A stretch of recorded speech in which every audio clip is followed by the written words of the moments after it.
अस्सलाम वालेकुम, hello everyone. तो कैसे हैं आप सब? और आज 1 सितंबर है। कल रात 31 अगस्त थी। और एकम मतलब कि महीना शुरू होते ही पेट्रोल का नया रेट भी आ गया है। 310 रुपये कुछ हो गया शायद। डलवाया तो नहीं है अभी, डलवाएंगे तो पता लगेगा कि कितने रुपए लीटर है। और कल 31 अगस्त थी। वैसे तो हड़ताल भी की गई थी कानपुर में और ज़िला रजिंदर खान में, लेकिन हड़ताल का कोई फ़ायदा नहीं हुआ, बजाय नुकसान हो गया। और मतलब कि मेडिकल स्टोर वगैरह जो थे ना, वो हमें बताया गया था 11 बजे तक आपने बंद रखने हैं, लेकिन मैंने बंद नहीं किया था क्योंकि मुझे पता था इस चीज़ का कोई भी फ़ायदा नहीं होने वाला। तो मैंने तो अपने टाइम पे ही खोल लिया था। लेकिन हड़ताल का बाद में जब अब रिज़ल्ट मिल ही गया सब लोगों को, और महंगाई की वजह से हड़ताल हुई थी बेसिकली। और बिल ख़ास तौर पे जो बिजली के बिल है इसकी वजह से। और जब हड़ताल वगैरह ख़त्म हो गई तो सबने अपने कारोबार वगैरह खोल लिए। और रात को पता लग गया था कि पेट्रोल की जो कीमत है वो ज़्यादा हो जाएगी। रात सुबह कंफर्म भी हो गया, 300 से ज़्यादा हो गई है। तो पहले होता यूँ था कि जब एक गवर्नमेंट हुआ करती थी, जैसे कि अब नून लीग की हुकूमत थी, लेकिन अब वज़ीर आज़म शहबाज शरीफ उनका टाइम पूरा हो गया था, इसलिए नया एक वज़ीर आज़म, निगरां वज़ीर आज़म जिसे हम कहते हैं, वो आ गया। क्योंकि जब एक वज़ीर आज़म का टाइम पूरा हो जाता है तो इलेक्शनों के दरमियान और वज़ीर आज़म के टाइम होने के दरमियान जो वक्फ़ा होता है ना, उसके लिए कुछ टाइम के लिए आर्ज़ी तौर पे एक वज़ीर आज़म बनाया जाता है जो मुल्क की मतलब कि कमान को संभालता है।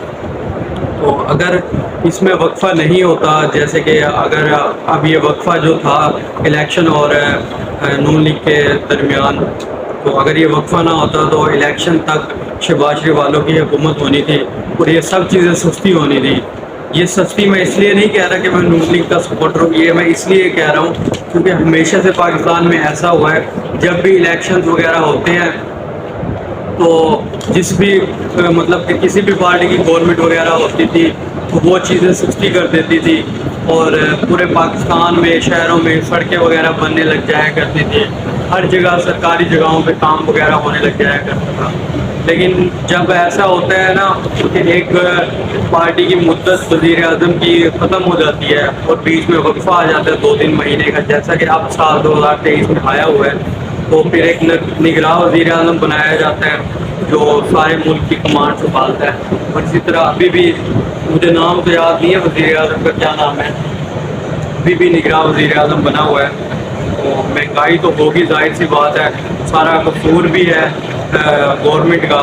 और नए वज़ीर आज़म को ये सब गालियाँ वगैरह सब कुछ गंदा कर रहे होंगे सोशल मीडिया पे हर जगह। बेसिकली हम आज पहले बात कर लेते हैं एशिया कप का जो दूसरा मैच खेला गया 31 अगस्त 2023 को। और ये मैच श्रीलंका के क्रिकेट ग्राउंड में खेला गया था, श्रीलंका और बांग्लादेश के दरमियान।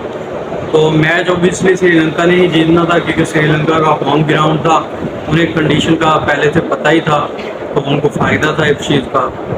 तो ये ग्रुप बी का पहला मैच था। और ग्रुप ए का पहला मैच जो था वो पाकिस्तान और नेपाल के दरमियान खेला गया। बेसिकली दो ग्रुप होते हैं एशिया कप में जब भी ये इवेंट किया जाता है। तो ग्रुप ए में हमेशा पाकिस्तान और अफगानिस्तान, सॉरी, पाकिस्तान और इंडिया आता है। और बाकी जो टीम क्वालिफाई करके आती है, नेपाल हो गई या और कोई टीम हो गई, नेदरलैंड तो नहीं, खैर कोई और टीम हुआ करती थी, तो वो आती थी ग्रुप ए के अंदर। ग्रुप बी का भी ऐसे ही था, जो टीम क्वालिफाई करती थी वो आती थी। और इस दफ़ा जो ग्रुप ए के अंदर टीमें हैं, इंडिया, पाकिस्तान, नेपाल है। ग्रुप बी के अंदर टीमें अफगानिस्तान, बांग्लादेश और श्रीलंका है। तो एशिया कप जैसे कि आपको पता है 2023 पाकिस्तान में मुकम्मल होना था, लेकिन इंडिया की वजह से आधा पाकिस्तान में हो रहा है और आधा श्रीलंका में हो रहा है। कल जो मैच हुआ उसके अंदर बांग्लादेश ने टॉस जीत के पहले बैटिंग का फैसला किया, जो कि बहुत गलत साबित हुआ क्योंकि बांग्लादेश की ओवरऑल जो टीम थी वो 164 रन पे आल टीम आउट हो गई। श्रीलंका ने मतलब कि अच्छी बॉलिंग की, उनके जो फाती राना एक फास्ट बॉलर है, आईपीएल में भी चेन्नई सुपर किंग्स में खेलते हैं, वो एमएस धोनी की टीम में। तो इस दफ़ा उन्होंने भी, उनको मौका मिला अपनी इंटरनेशनल टीम में आने का और इंटरनेशनल लेवल पर परफॉर्मेंस देने का। तो उन्होंने 4 विकेट ली अपने कैरियर में, 7.4 ओवर में 30-32 रन आई थिंक दिए। और बात करें बांग्लादेश की बैटिंग की तो 89 रन स्कोर किए थे नजमुल हुसैन शंटू ने 122 बॉलों पे, तो ये अच्छी परफॉर्मेंस थी। बाकी इसके अलावा किसी भी बांग्लादेश के प्लेयर ने 50 प्लस स्कोर नहीं किए। और जब बात करते हैं हम दूसरे इनिंग्स की, तो दूसरे इनिंग्स में 39 ओवर्स के अंदर 165 श्रीलंका ने अपना टारगेट पूरा कर लिया और 5 विकेट से श्रीलंका जीत गया। वैसी बात है, जीतना था, होम ग्राउंड था, अगर फिर भी हार जाते हैं तो श्रीलंका की आवाम ने छोड़ना तो नहीं था। और इनकी परफॉर्मेंस, बैटिंग की परफॉर्मेंस की बात करें तो श्रीलंका और सदीरा ये दोनों मिडिल ऑर्डर के बैट्समैन हैं।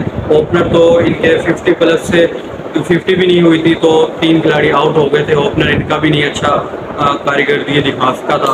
मिडिल ऑर्डर के बैट्समैन में आते हैं श्रीलंका, जो कि T20 प्लेयर भी है। 62 रन उन्होंने किए अपने 92 डिलीवरीज खेल के। और सदीरा ये आई थिंक विकेट कीपर है, लेकिन इन्होंने विकेट कीपिंग नहीं की होगी मैच में, क्योंकि खुशहाल मेंडस होते हैं, वो ज़्यादा सीनियर प्लेयर है, उसको ही विकेट कीपिंग का मौका मिलता है। सदीरा ने 54 रन किए 77 डिलीवरीज खेलकर। और शकीब उल हसन ने 2 विकेट्स ली। श्रीलंका के कैप्टन तासुम शानका जो एक फास्ट बॉलर ऑलराउंडर है, और बांग्लादेश के कैप्टन शकीब उल हसन जो कि स्पिन ऑलराउंडर हैं। दोनों ही ऑलराउंडर है दोनों टीमों के। और शकीब उल हसन तो मेरे ख्याल टॉप 5 या टॉप 10 में आते हैं ऑलराउंडर में, टेस्ट रैंकिंग में या फिर ओडीआई रैंकिंग में। तो इसी तरह से ये कुछ मैच हुआ है 31 अगस्त को, जो श्रीलंका ने बड़ी आसानी के साथ जीत लिया। थोड़ी सी मुश्किल हो रही थी कि जल्दी 40, 42 या 43 रन पे 2 या 3 विकेट गिर गई थी उनकी। तो बाद में मिडिल आर्डर ने अच्छी परफॉर्मेंस दी और मैच को जीत गए इसी की वजह से। आज 1 सितंबर है, तो आज तो कोई मैच नहीं है एशिया कप का। कल 2 सितंबर, जिसका पूरी दुनिया को इंतजार होता है, इंडिया और पाकिस्तान का हाई वोल्टेज का मैच होता है, वो खेला जाएगा। देखते हैं कि उस मैच में हमें क्या रिकॉर्ड देखने को मिलेंगे पाकिस्तान की तरफ से, हमारे लेजेंड्स की तरफ से और इंडिया की तरफ से। तो हर कोई अपनी टीम को सपोर्ट कर रहा होगा। सबसे ज़्यादा मेरी सपोर्ट तो बाबर आजम को है, क्योंकि बाबर आजम को चाहिए कि 3 रन या 6 रन चाहिए रिकॉर्ड कायम करने के लिए। 2000 सबसे तेज़ रन बनाने वाले बैट्समैन बन जाएंगे वो वर्ल्ड के अंदर। तो ये एक रिकॉर्ड वो अपने नाम कर लेंगे इंशाल्लाह। उम्मीद है कल 6 रन बना के। और उम्मीद ये भी है कि पाकिस्तान को श्रीलंका की कंडीशन काफ़ी अच्छे तरीके से पता है। और श्रीलंका में अभी लंका प्रीमियर लीग भी हुई थी, काफ़ी पाकिस्तानी प्लेयर वहाँ पे खेल भी रहे थे, तो उन्हें काफ़ी एक्सपीरियंस हो गया होगा कि कैसा माहौल है, कैसा वेदर है। वैसे तो बारिश के चांस बहुत ज़्यादा बताए जा रहे हैं, 80% कह रहे हैं कि बारिश होगी श्रीलंका में, लेकिन अब देखते हैं क्या होता है। अगर बारिश हो भी गई तो कह रहे हैं कि ये मैच को 20 ओवर तक महदूद कर दिया जाएगा। तो होपफुली ये जब वीडियो अपलोड होगा 2 सितंबर को, तो देखते हैं क्या रिज़ल्ट होगा सामने। बात करेंगे फिर हमारे तीसरे मैच के एशिया कप की। तो अभी तक के लिए इतना ही। वैसे भी आज फ्राइडे है, 1 सितंबर है, तो नया महीना शुरू हो गया 2023 का। वैसे दुआ करता हूँ मैं अल्लाह ताला से कि हम सब के लिए ये महीना अच्छा साबित हो और किसी को कोई मतलब के नुकसान वगैरह ना हो। जितनी महंगाई हो चुकी है और जो मुल्क के हालात चल रहे हैं, वैसे गुजारा करना तो बहुत मुश्किल हो गया है। देखते हैं कि इलेक्शन कब होते हैं और कब गवर्नमेंट आती है, कौन सी गवर्नमेंट आती है और हम पाकिस्तान के लिए क्या फ़ायदा करती है। तो मिलते हैं आपसे इवनिंग के सेशन में। वैसे 1 घंटा रह गया मेडिकल स्टोर क्लोज करने का, तो उसका तो शायद हॉस्पिटल भी मुलाकात हो जाए, क्योंकि मैं अपनी रूटीन है जो थोड़ी सी चेंज करना चाह रहा हूँ, तो वो उसके हवाले से बाद में मैं आपको बताऊँगा कि वो कैसे चेंज होगा। मिलते हैं एक हफ्ते के बाद।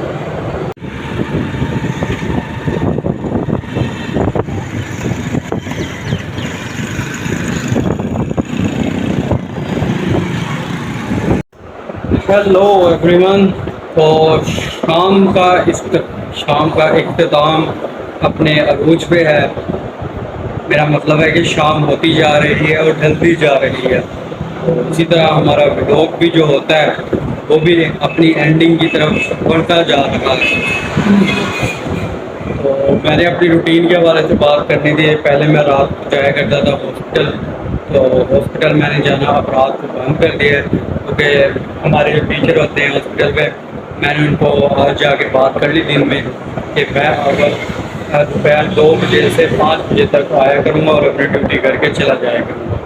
क्योंकि सबसे पहले तो ड्यूटी चेंज करने की वजह ये थी कि 9 बजे बंद करने के बाद 9 बजे जब मैं मेडिकल स्टोर बंद करके घर जाता था, खाना वगैरह खाता था और वापसी हॉस्पिटल आता था, तो तकरीबन 10:30 बजे, पौने 11 बजे का टाइम हो जाता था। जब मैं वापसी आता था घर तो मुझे जिम जाना होता था, लेकिन वो सुस्ती हो जाती थी सारे दिन की वजह से कि थक गया हूँ, ना जाऊँ, कल चला जाऊँगा, ये वो। मेरी जिम की रूटीन काफ़ी मुतासिर हो रही थी इसी वजह से। तो ये तकरीबन 3 से 4 महीने का वैसे मैं आपको बात कर रहा हूँ। ओवरऑल मेरे पास ये मेरा कैलेंडर है कि मैं काफ़ी कुछ लिखता रहता हूँ। अगर मैं आपको अगस्त के बारे में बताऊँ तो 18 टाइम, यानी कि 31 दिन में से 18 दफ़ा मेरी जिम की छुट्टी हो गई है, वर्कआउट की छुट्टी। अब 15 दिन गया हूँ मैं, बताइए मेरी क्या प्रोग्रेस मिलेगी। और इसी तरह बात करता हूँ जून के महीने की, तो जून में मैं 30 दिन में से 13 दफ़ा नहीं गया, यानी कि 13 मेरी छुट्टी हो गई, तो टोटल मैं 17 डेज जिम गया हूँ और अपना वर्कआउट किया। तो फिर इसमें क्या प्रोग्रेस होगी। तो इसके बाद बात करते हैं, सॉरी जून आ गया, जुलाई का मैंने आपको बताना था लेकिन जून का बता दिया। हाँ जी, तो जुलाई की जो रूटीन है उसमें मैंने 30-31 दिन के अंदर 18 दफ़ा अपनी जिम से छुट्टी की है, वर्कआउट नहीं किया। तो इस चीज़ को मद्देनज़र रखते हुए मैंने अपनी टाइमिंग रूटीन वगैरह मतलब कि चेंज की है। तो मैं पहले तो यूँ किया करता था कि दिन में 1 बजे मेडिकल स्टोर ऑफ कर देता था, फिर मैं घर चला जाता था, नमाज वगैरह पढ़ता था, लंच वगैरह करता था और मतलब कि रेस्ट वगैरह कर लेता था। हो जाता था अक्सर, तो रात को नींद भी नहीं आती थी अक्सर, क्योंकि दिन में 2-3 घंटे की नींद जब आपकी हो गई तो रात को नींद कहाँ से आएगी आपको। जिम तो वैसे 11 बजे बंद हो जाया करता था, हॉस्पिटल से मैं लेट आता था, तो इस वजह से बस ये सारा कुछ मिला के जो बातचीत थी आपको बतानी थी कि मैंने अपनी रूटीन कर दी है चेंज। अब दिन में हॉस्पिटल जाया करूँगा 9 बजे मेडिकल स्टोर बंद करके, फिर मैं जिम के लिए जाया करूँगा, यही चीज़ आपको बतानी थी। और इस चीज़ में एक और चीज़ भी इजाफा करना है कि मैं किसी मतलब कि हमारा जो सिविल हॉस्पिटल है उसमें कोई मेरी गवर्नमेंट जॉब नहीं है। 1 सेकेंड,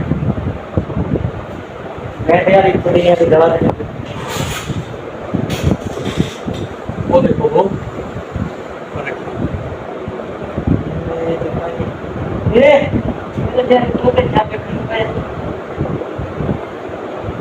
ये भी सही है, काफ़ी है, वो उधर भी लगे हुए हैं, वो देखो सारे मैदे के लगे हुए पूरी लाइन, वो भी अच्छे हैं, ये भी अच्छे हैं, जो भी ले। मुझे पुदीना अच्छा प्यारा है। अगर आपको जो बेहतर लगे ना,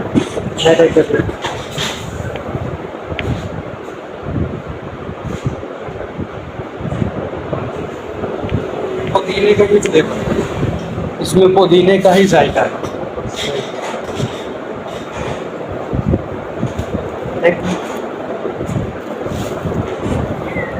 कस्टमर डील कर रहा हूँ तो इस वजह से बीच में वीडियो मुझे रोकनी पड़ी।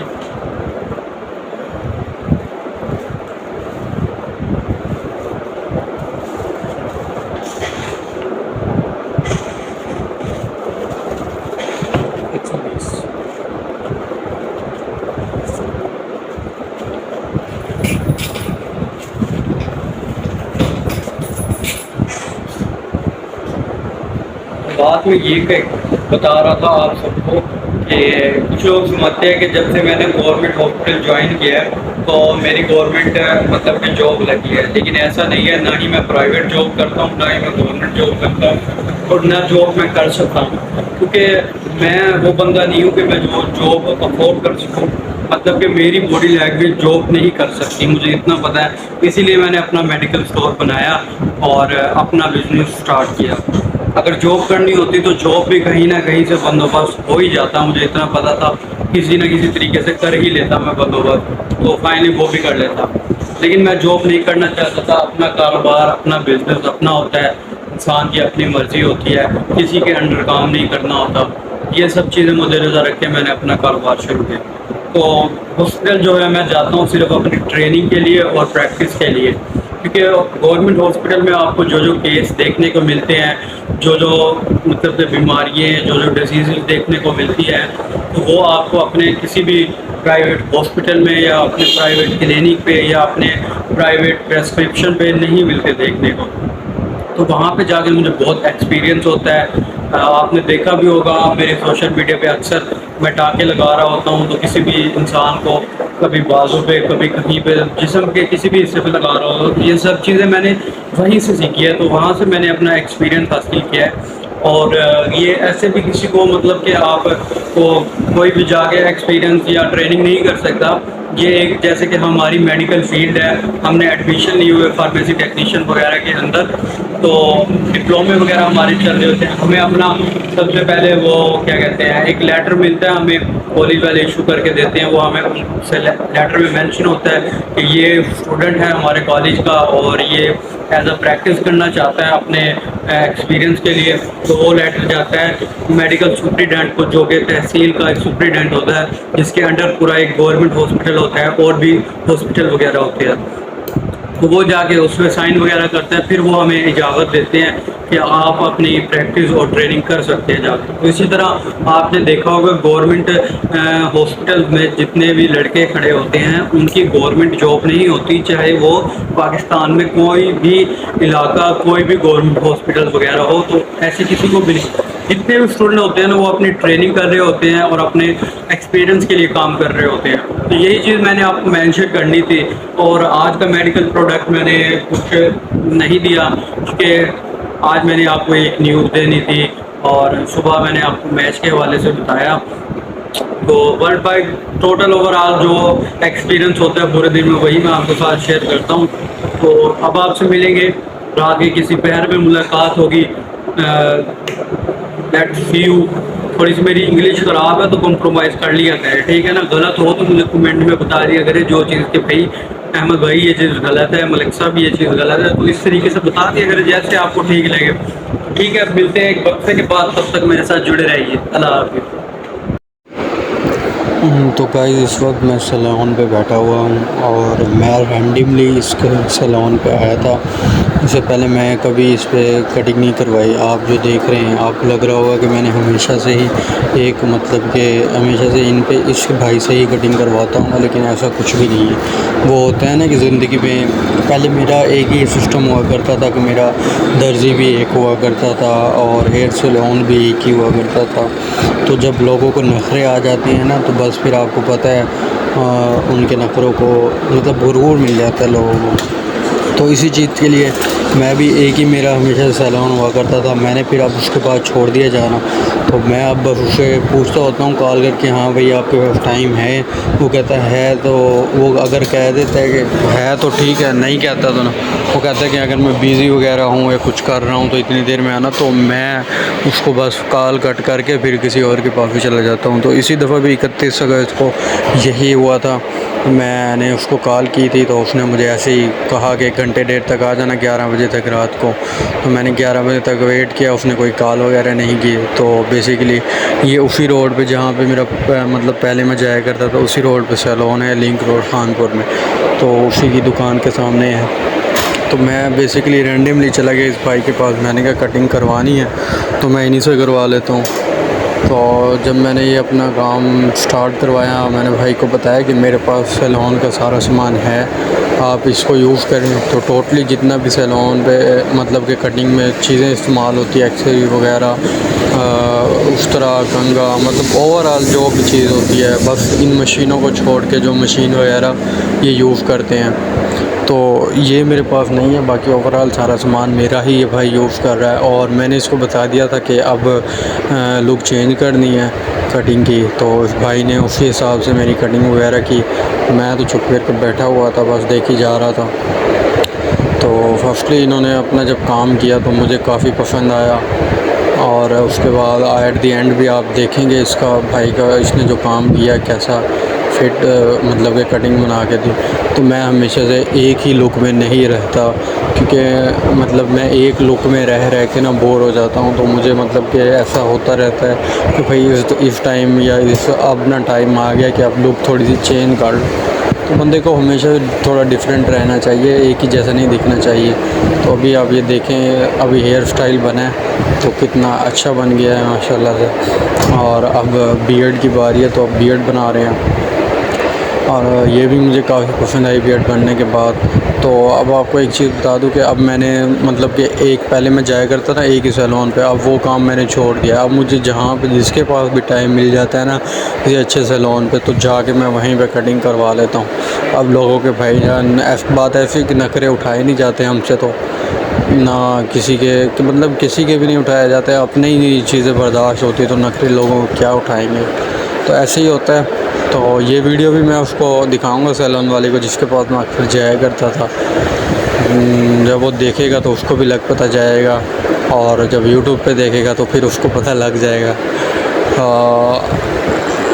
और मैं क्या कहूँ इस बारे में। फाइनली ये रात का तकरीबन 11:30 या पौने 12 का टाइम था, मतलब 31 अगस्त और 1 सितंबर के दरमियान। तो मैंने पहले से ही सोचा हुआ था कि मैंने लुक चेंज करवानी है।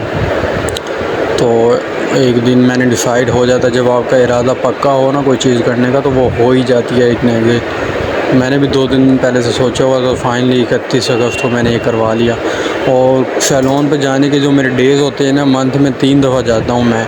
मेरे फ़िक्स डेज़ होते हैं। एक तो मैं जाता हूँ या तो महीने की लास्ट डेट होती है 30, 31 या यकम को, या फिर एक महीने की जैसे शुरुआत हो जाती है 11 को, 21 को और 30 को। ये डेट होती है मेरी कटिंग करवाने की या बियर्ड वगैरह जो भी मैंने सैलून पे काम करवाना है, इसी दिन ये दिन मैंने रखे हुए हैं इन्हीं के। तो ये आगे पीछे मैं होने नहीं देता। तो मुझे जहाँ टाइम मिलता है अब मैं वहीं पे चला जाता हूँ, क्योंकि इन लोगों में ना वफा नहीं होती। जैसे कि मतलब ये सैलून वाले कहते हैं किसी के हो नहीं सकते। तो बस अब मेरी हो गई थी कटिंग फाइनली, आप चेक कर सकते हैं। Now I am going to home and medical store close कर दिया है मैंने, और घर की तरफ अब फिर डिनर करके फिर जिम पे जाना है। बेसिकली आज फ्राइडे होती तो छुट्टी है, लेकिन मेरे पास शादी होती है तो मैं छुट्टी के बगैर भी मतलब कि छुट्टी करूँ या ना करूँ कोई मसला नहीं है। मैं करूँगा तो मसला होगा छुट्टी, क्योंकि पीछे चला जाऊँगा, वर्कआउट होगा नहीं तो ज़ाया ही करने वाली बात है। तो इसलिए चाबी मैंने अपने पास ली हुई है, तो मैं जाऊँगा और ओपन करूँगा जिम। फिर वहीं पे आज चेस्ट का वर्कआउट लगाना थोड़ा बहुत, वो भी आपसे शेयर करेंगे। तो मिलते हैं आपसे खान जिम बाबर टाउन के अंदर। हेलो गाइस, तो फाइनली मैं जिम पहुंच गया हूं। तो टाइम 9:30 बज रहे हैं रात के, और व्लॉग का एंड मैं यहीं पे करूंगा। 1 सितंबर का हमारा पहला व्लॉग है, क्योंकि जो चेस्ट के बारे में मैंने आपको बताया था कि चेस्ट का वर्कआउट आपके साथ शेयर करूंगा, लेकिन वो नहीं कर पाऊंगा क्योंकि मैंने शॉर्ट गेम करनी है, क्योंकि जिम वैसे ऑफ है तो मूड भी नहीं कर रहा गेम लगाने के। तो इसलिए फिर मैंने शॉर्ट गेम अपनाया। जब लड़के होते हैं ना थोड़ा सा दिल भी करता है बंदा प्रॉपर गेम लगा लेता है, तो इसलिए बस मैं शॉर्ट सी गेम लगा के चले जाऊँगा। आप लोगों के साथ फिर कभी मैं शेयर करूँगा अपने चेस्ट का मुकम्मल वर्कआउट, जैसे मैंने पहले लेग्स का आपको दिखाया हुआ है इस व्लॉग के अंदर, ठीक है। तो जाएं, चैनल को लाइक करें, सब्सक्राइब करें, कमेंट करें, और खाली देखा ना करें, उसको कमेंट लाजमी किया करें। आपका अपना ही चैनल है, सब इंफॉर्मेशन आपके लिए ही है वहाँ पे। तो ठीक है, ओके बाय, टेक केयर, अल्लाह हाफिज़।